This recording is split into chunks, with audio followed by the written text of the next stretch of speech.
Hey, what's going on? You know who it is. You know what it is. All right, you guys, peep game. All right, man.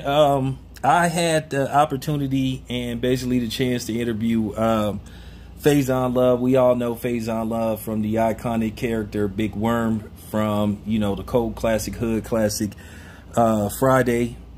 We talked about a lot of different things. This interview was very lengthy. It's over an hour, so I'm gonna break it down into bits and pieces. It was a real insightful interview. He gave his take on certain subjects, certain things.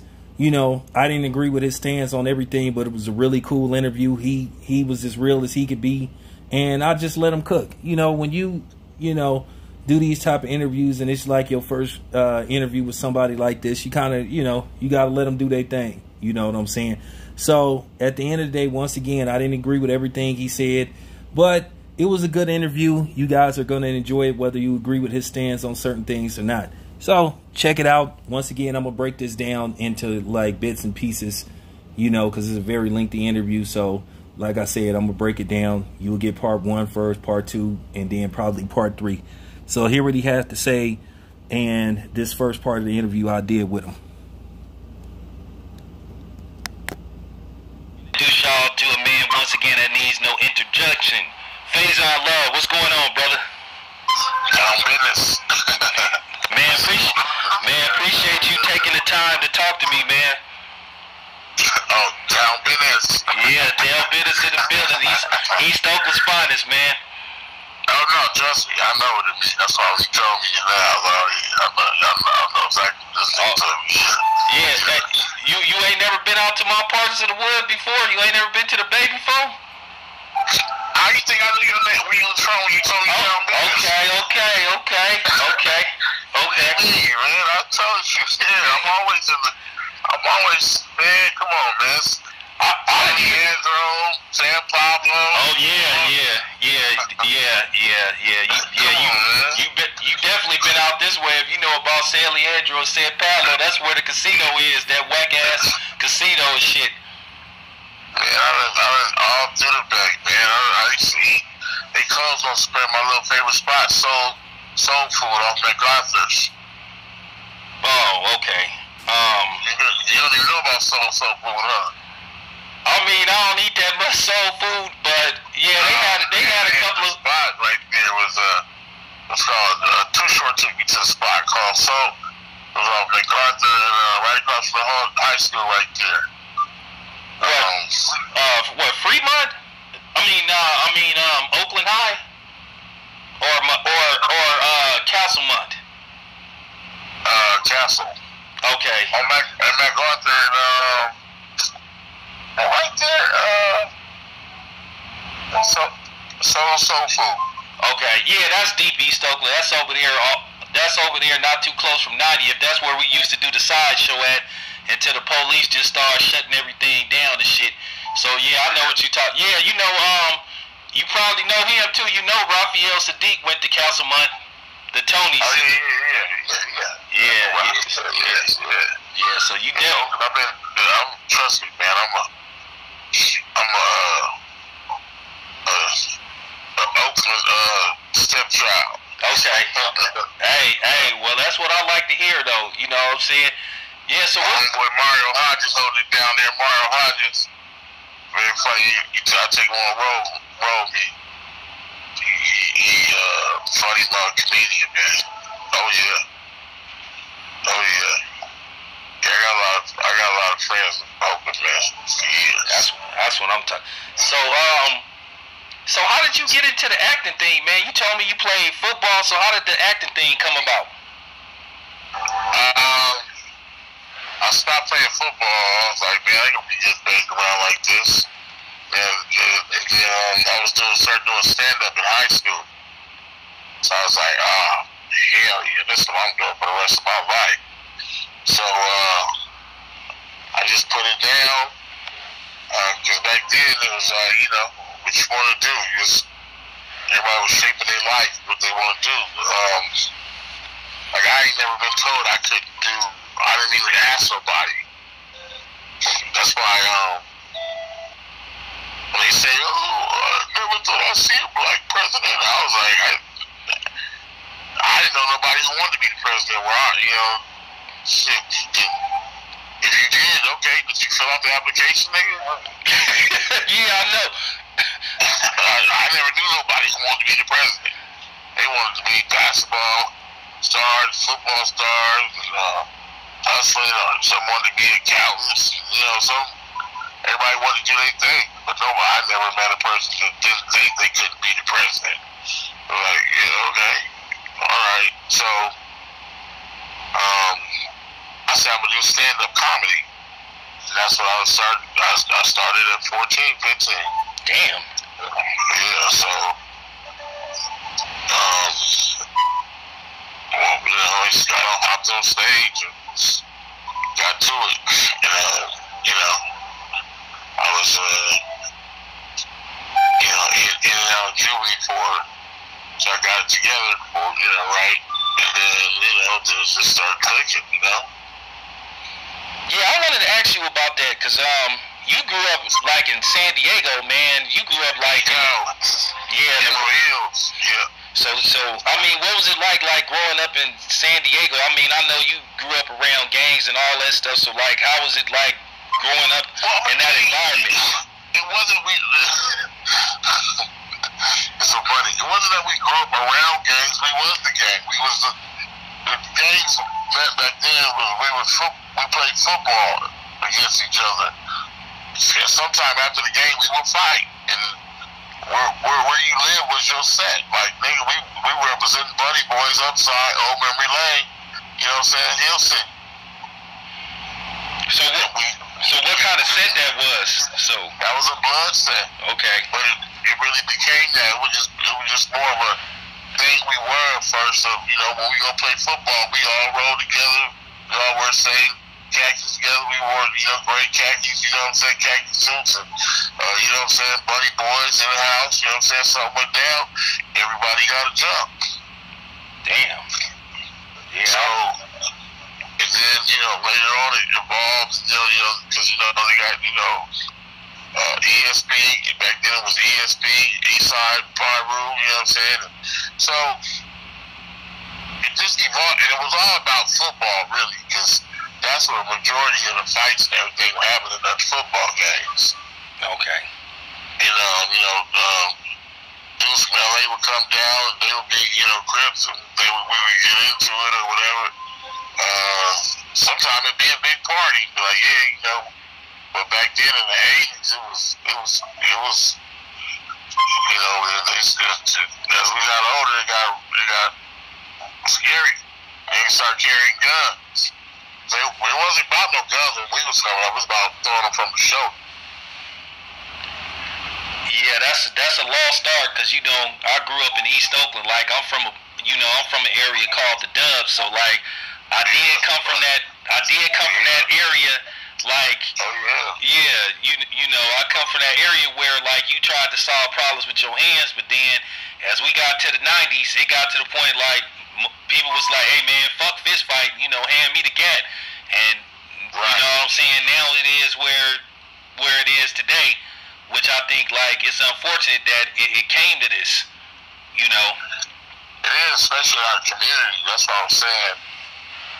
When these people back east talk about their Bloods and Crips, so, like, there's no way you can represent what we represent in the code. If you just want to represent genocide, just say you want to represent genocide, but don't call it what we call it. It's genocide. The Bloods and Crips movement is genocide. So, you want to represent genocide? Just say you want to represent genocide, but don't call it what we call it. You don't have to call it Bloods and Crips. You can call it whatever y'all call it, cats and dogs, whatever. But it doesn't. It's like in New York they have a thing called 5%ers. Now, what if niggas in LA start calling themselves 32%ers? It's disrespectful. So what you said? Go ahead. Yeah, so Faizon, not to cut you off, that's interesting that you said that, because you kind of like came from a time where, like, basically it was like in the heat of its origins. Like, do you respect a lot of these dudes like now these new generation of so-called dudes that's like banging Bloods and Crips, like especially that's like from like different parts, like you know, one day Lil Wayne was hollering about he from New Orleans, then all of a sudden he, you know, he doing videos where he got his red rag in the wrong pocket. So I just wanted to ask you, what's your thought on the so-called industry Bloods and Crips? Well, see, that's what it is now. It's the record companies are suggesting that they do this because it's promotion for them. Hey, you're associated with the da-da-da. Like this nigga, the fakest nigga out there, this nigga named Dave Eats, I call him Corny. Yeah, I know who he is. Yeah, I'm like, man, how you doing, crap, nigga, from the East Hamptons, nigga. What the fuck you from, nigga? It's just, like I said, if you want to represent genocide, just say we killing niggas. We killing niggas. Yeah. Because I heard the nigga that started the Bloods in New York, this nigga who came from L.A., I don't know nobody fucking with, you know what I'm saying, L.A., and he went to New York and then started this shit in jail. And I was like, well, you can't become a gang member in jail, nigga. That's the wrong thing. You can't do that. Like that means you was looking for help. You was looking for protection. Wow. You was sleeping on your stomach.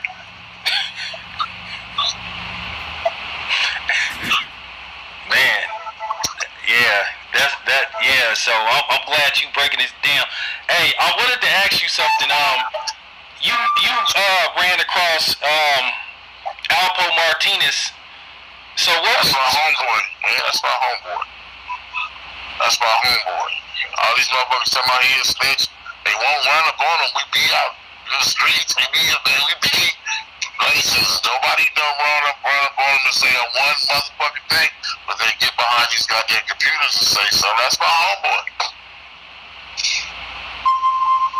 You know what I'm saying? I mean, I can't say whatever he did, that was their business. You know what I'm saying? Yeah. That was their business. That's like going to a soldier and slapping him like, nigga, that was what y'all did. You know?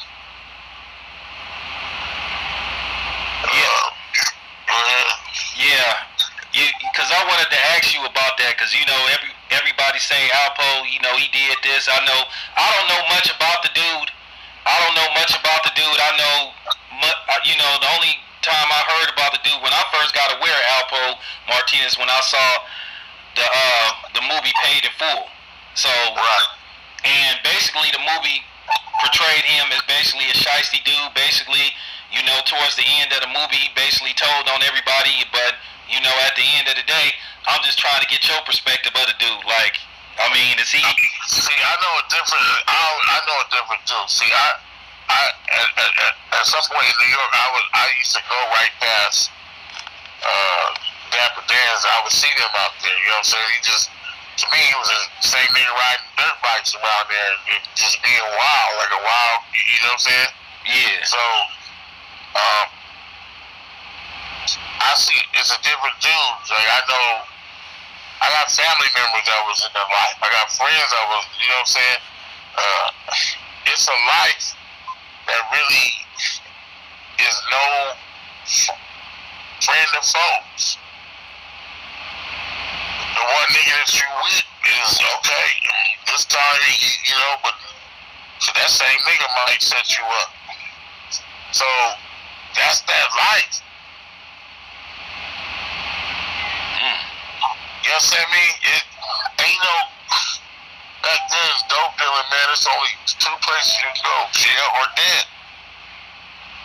That was it. That was, everybody who really did it. They either went to jail, and jail was waiting for them to get out, or death.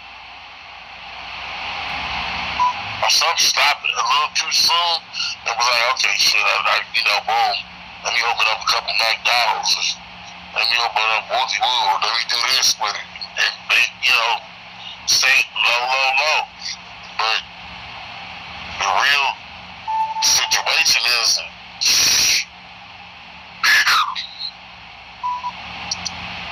it ain't no Jay-Z ending to it.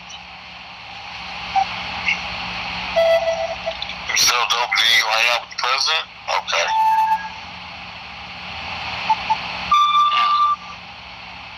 Well, it's like that. Yeah. Okay. Well, let me ask you this, because I know everybody know about this situation. What's your opinion?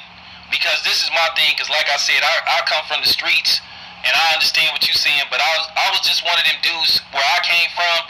If you got caught, you got caught. You never dropped anybody's name. And I want to ask you, what's your thoughts on the whole Tekashi 6ix9ine situation? But see, you understand, those kids, that's their culture. If you're gonna be mad at Tekashi, you gotta be mad at Corn East. They the same people. They put on a costume and they go promote. If you don't do that, you'll be mad at Rick Ross. They all the same people. Jay-Z created this whole thing. Hey, create your profile, and then you're this person, you're selling dope, and you're this affiliated to this. Jay-Z used to say all this shit about he started all these movies. I'm like, those are movies. Why would you talk about a white boy acting like a Cuban? That's your reference to the dope game? Is Scarface?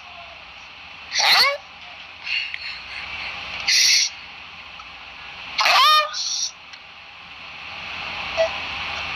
Carlito's Way is your reference to the dope game? Not the niggas that's in your neighborhood? That's wow.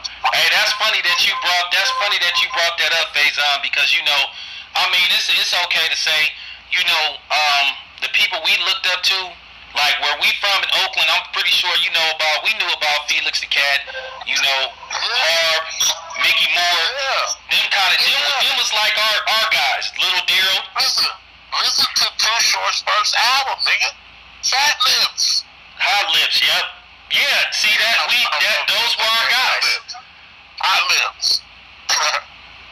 Hot Lips. All these niggas, these are real niggas. Yeah, Hot Lips, he's still in there. That's what I'm trying to tell you. They real people.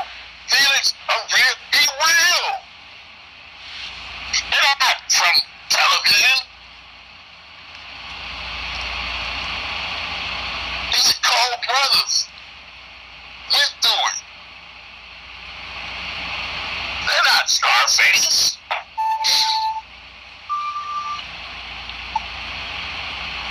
Richie Rich is a real nigga. Too Short. They don't celebrate them. Because that ain't what they want you to understand. They want you to be in fairy tale land.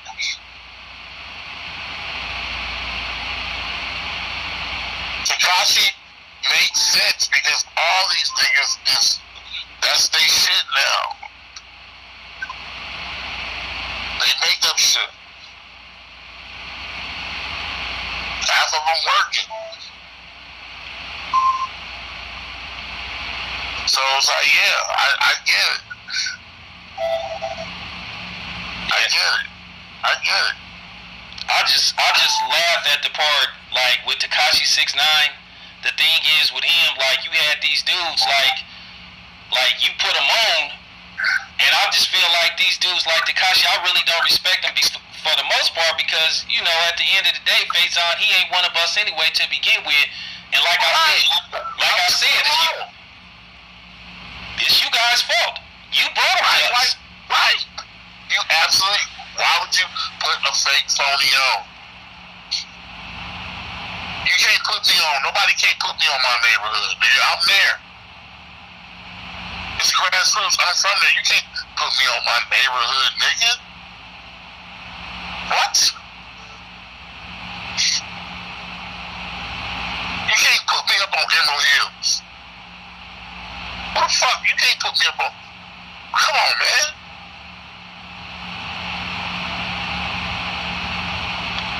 You can go there right now and won't nobody fuck with you, right? Man, I'm there. I go there all the time. There's my friends there. You know what I'm saying? I'm like, come on, man. Nobody fuck with me like that. We get them up in the street. I done told niggas, get off my block. You ain't from around here.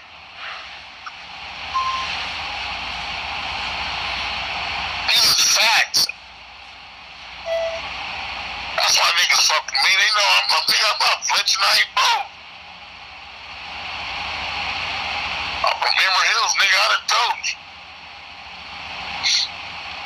San Diego. Yeah. That's what I'm trying to tell you. It's like, that's why I understand 6ix9ine. That's the culture. If Dave East can exist, then 6ix9ine can exist.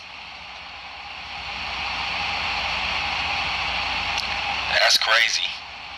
If Cardi B say she a blood, then 6ix9ine is a blood. Well, now he's saying he was never a blood till they put him under a light and gave him a mic, put a mic under him and started like naming names. Of course he wasn't, but they was rolling with that car. It's obvious he represents the gay people. He got rainbow jackets and shit. Oh, he's the gay people rapper. Is that not a fact? I mean, hey, I'm like this. I wouldn't hang around them kind of guys anyway. I would laugh at a dude like him. I mean, for real. But this the new era we live in. People they say they want to fight you on Instagram and stuff. These are the dudes that come to your neighborhood, Faizon, when they know you ain't there. They do a fake video and then they put it up. That's the new generation we living in now. Where I came from, if a nigga said, hey man, I'm coming to see you, it's going down, it's on site. When we saw these niggas, it really was on site. Now, all of a sudden... These niggas can't come to my neighborhood and do no video. If niggas find out, it's a wrap. You come to there and roll your window down and say, I'm here, and you gone, okay, you gone, all right, okay. Don't kick you, that's what I say. If they need the crib, go to 103rd or Hoover and go get your car and wash your car.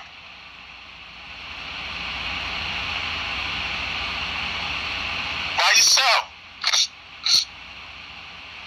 Yeah, because that's what's going on now.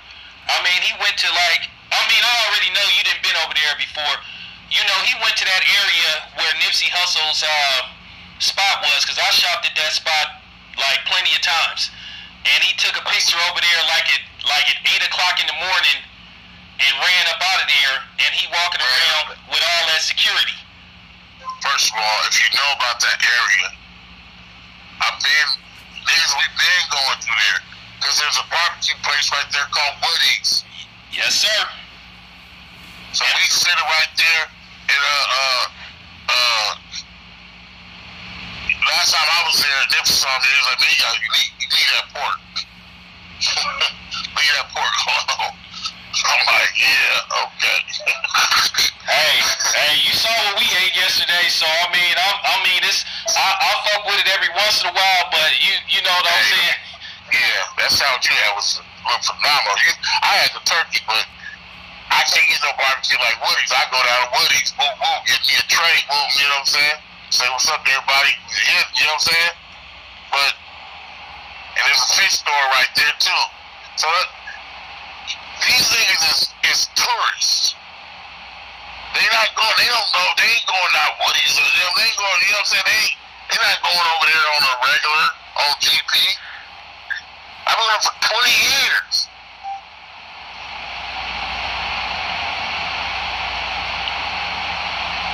Y'all hearing this shit? Y'all hearing this shit? Everybody that listen to this interview, y'all hearing this shit? So Faizon, what was your relationship with Nipsey? Because Let me tell you something. You gonna trip out, and this is some real shit. I went to the Marathon store like several times, like, and bought hella shit. And I ain't one of these niggas that jumped on the bandwagon and started buying shit like after he passed. I was going there, and I'd always ask, "Hey man, is Nipsey here?"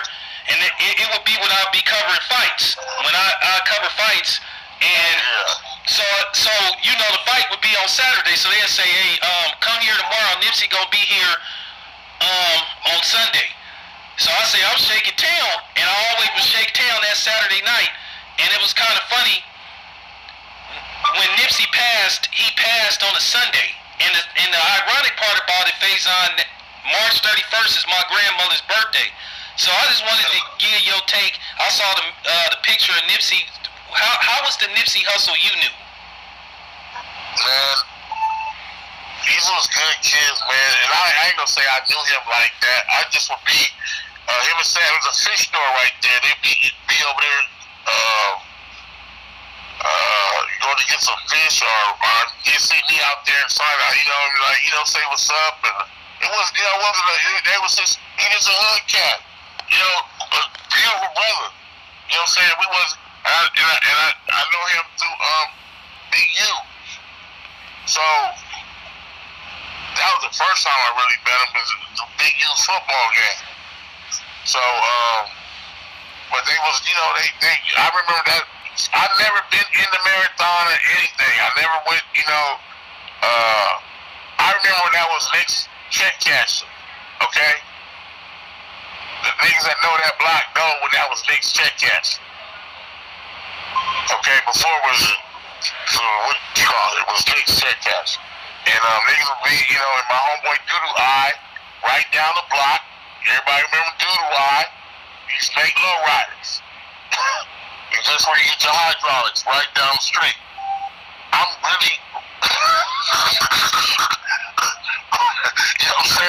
I'm old, man. I've been around.